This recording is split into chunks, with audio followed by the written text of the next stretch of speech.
What's going on, everyone? Welcome to the channel, and welcome back to those of you that are current subscribers. It's been a minute since I've dropped a video on the maintenances or modifications that I perform on my vehicles, and that's because I've been busy working on my side hustle. Now, you can see behind me, I create these custom sublimated stainless steel tumblers, and I also do t-shirts. But that doesn't mean that I haven't been busy with modifications, with maintenances, or even DIY projects around the house. Those things never end. And because I've been busy, when something needs to get done to my vehicles, I'll take it down to one of my two favorite shops. Corsa Technic down in Pompano Beach, Florida, where Jonathan does all my high performance stuff. Very, very good shop. And a little closer to me, down in Boynton Beach, Florida, I've got Perry. He's got his shop, Ocean Auto Designs, where he does a lot of tint work, and he also does maintenance work. So those two shops take care of everything that I needed to do in the interim. Today, I'm finally getting around to doing my own DIY, and that's on my wife's 2015 BMW X3 F25. Very recently, she was driving around. She got an error message on her display screen that says the battery wasn't charging, and she felt her AC wasn't running. The fan was blowing, but there was no cold air. So she called me up and said, something's going on. I'm coming straight home. When she did, she turned off the vehicle. When she turned it off, I was already there. We heard the flapping, which I knew was the serpentine belt. Now, the serpentine belt is what runs the alternator to keep the battery charged, and also the air conditioning compressor. And that wraps around the crankshaft, and that's how it keeps everything running. So when I opened the hood, I immediately saw that it snapped. I'm going to replace that piece, but I'm also going to replace the belt tensioner. It is highly recommended that you change the belt tensioner when you have to change your serpentine belt, because the constant rubbing and friction of the belt against the wheel on the belt tensioner starts to wear, and it's going to wear down to a point where it's not going to function properly, and it's going to cause a new belt to get damaged that much quicker. So I'm replacing it as recommended. In this vehicle, it's going to be simple for me because I've got a lot of room in that engine bay to work with, whereas in other vehicles that use the same mechanisms and components, you might not have as much clearance. I'm lucky that I have enough clearance. I might only have to remove the airbox silencer. Before we step outside, I want to invite those of you who have not subscribed to the channel yet, please do so. Click on the little bell so you'll be notified when I drop another video. And also, at the end, if you enjoy the video, give it a thumbs up. It helps the channel. So now let's go outside and take care of this simple DIY. Come on.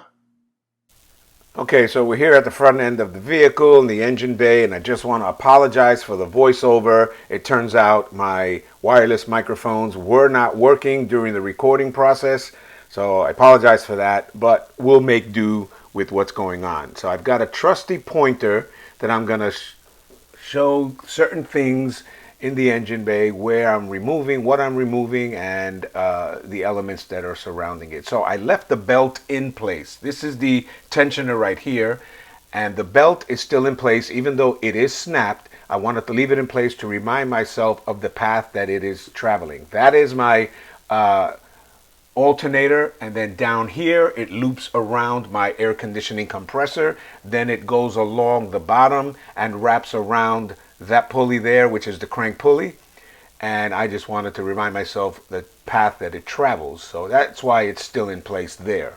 Now the tensioner is right here. I've got plenty of room to remove it, but I will be taking out the airbox silencer, and right here where I'm pointing right there, that is a 16 millimeter connection. I can take my breaker bar with my 16 millimeter socket, pull towards the left. I want the tensioner to go to the left, so I'm going to pull my bar to the right to release the tension on the wheel, and that way I can remove the belt. Again, I don't have to do it now because the belt is loose. I'm just going to take it out, but the tensioner needs to be replaced. Now, to remove the tensioner, it has 3 E12 Torx bolts attached to the block. One there, one down here. You can't see it because of the hoses in the way.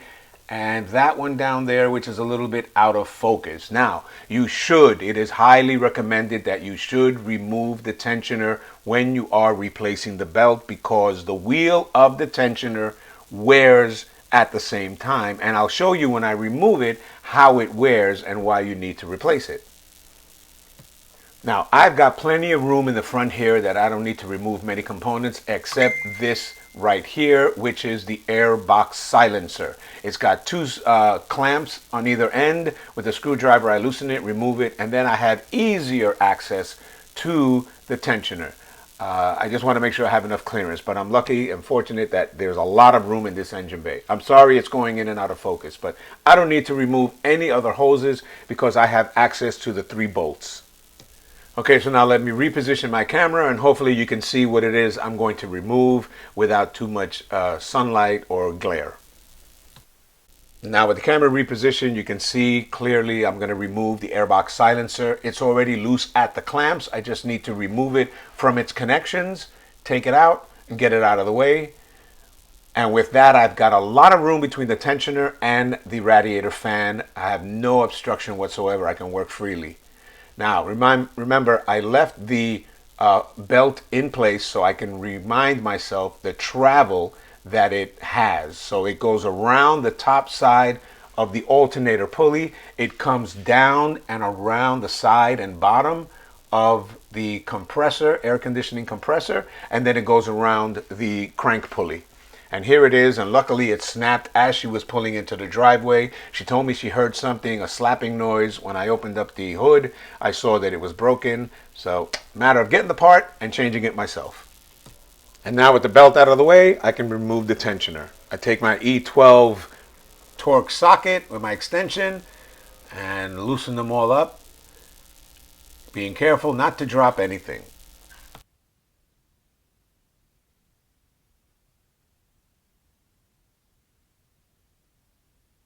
All right, so here you see it removed from the vehicle. I've got oil deposits on it. Disregard that because that issue has been corrected. My oil housing gasket was leaking. I had that replaced and fixed, but it's removed from the vehicle and it goes lined up in this position with the 3 bolts attaching it to the engine block.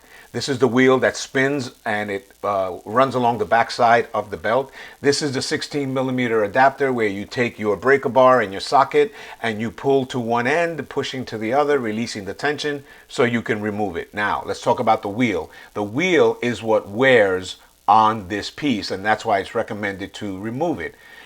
You can see grooves along it and it has some raised edges along the sides of the wheel, kind of like what happens to disc brakes where the pad runs on it and it starts to wear down and it causes those indentations. That's the same thing that's happening here and that's why you should replace it. The belt, the backside of the belt, runs along the tensioner right there, the wheel, and with that tension and that friction, that's what causes those grooves, and that's why it's highly recommended that you replace this at the same time that you replace the belt. Now here's the new replacement tensioner from FCPEuro, brand new. You can see it has this pin right here. It comes with tension on it, so when you're replacing it, you can put your belt on and then release the tension after, so it makes it easier. In comparison to the old unit, you see it has no tension on it, right? Which means if I'm replacing it, smaller gap right there, no gap here. So when I go to replace it, I've got to put tension to put the belt on. In this case, the tension is already applied by the pin. I can just put the part onto the engine block. Once I have the belt in place, put the tension to the adapter right there, the wheel, and then remove the pin. So the new adapter goes in only one way with that 16mm adapter facing me, the same way I took it out, same way I'm putting it in. I'm going to put it in hand tight only with the 3 bolts and then come back, ratchet it down, and then give it a torque.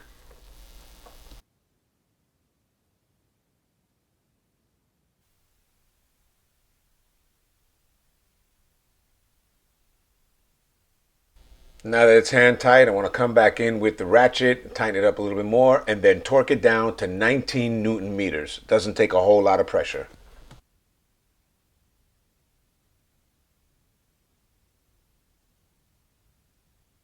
Now that it's all torqued down to 19 Newton meters, I can begin replacing my serpentine belt, making sure I follow the correct path around the pulleys. So I'm going to start at the top with the alternator pulley, making sure I slide it right on top of it and that the grooves fit into place nicely from the belt to the pulley, around the side and bottom of the air conditioning compressor pulley, and then I got to snake it in to the right side of the wheel on the tensioner. And I'm just going to grab my camera and show you exactly what I mean. Get a little close up right here so you can see better.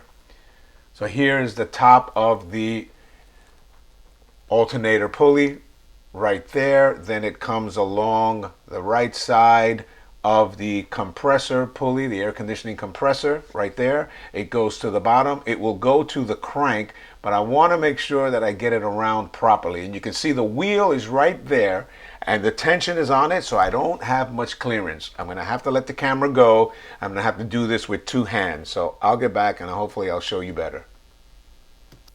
All right, now with the belt securely around all the pulleys and the wheel as it should be, making sure that all the grooves line up with the grooves on the pulley itself, making sure everything is nice and neat and it's flat around everywhere. You can see that the belt is loose. It is not tight.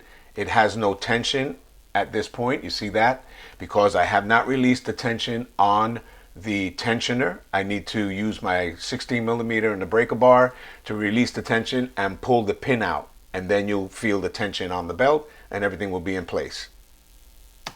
Now with the tension placed on the belt, I use my 16 millimeter and my breaker bar pulled to the right. I had to do that off camera with two hands. I was able to remove the pin. I used a pair of pliers because my gloves were slippery.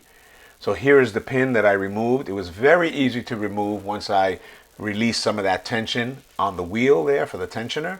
I can set that aside, follow the path of my belt over each of the pulleys to make sure that it is nice and flat, secure with nice tight tension, and I think this is good to go. I have a feeling this job is for the most part complete. Everything is secure, everything is torqued down as it should be. Now I can begin to replace the airbox silencer very easily into those connectors. The first one at the bottom right there, just snapping it in place till it sits in. Give it a twist, connect it to the bottom and the top, and making sure that it is seated flat. It has some grooves on the silencer itself, and it falls into the groove of the connector on the other side. So here are the little notches that I spoke about, so you know that your silencer is in the right position on the end. I'm going to make sure that the clamp screw is facing outward so I can get a snub nose screwdriver in there for easier removal if necessary, and also to tighten it. At the top side, I want to make sure that my clamp screw is facing upward so I have easy access to it. Once everything is nice and snug, tighten it down.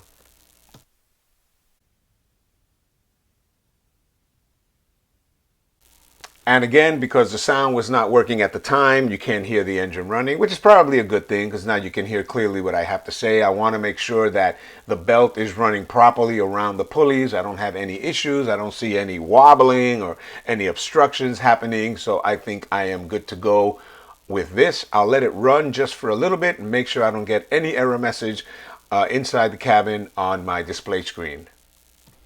After letting the vehicle run for a little bit, making sure that I had no error messages inside with, the battery not charging properly or what have you, and making sure that the belt travel looked like it was smooth and running well. I'm happy with this DIY. Saved myself a lot of money by getting the parts at FCPEuro, which I will leave the links down in the comments below. I've got other things happening. As I said, been busy with the side hustle, but I've got work to do, especially on my 335. I got things I got to take care of there. And, probably some other things here with the X3, but this is the end of this video. I hope you enjoyed it. Give it a thumbs up if you liked it. Please subscribe to the channel. Stay tuned for future things that might be coming up. Don't know how soon, but they'll be coming up. And as always, thank you for watching. Take care.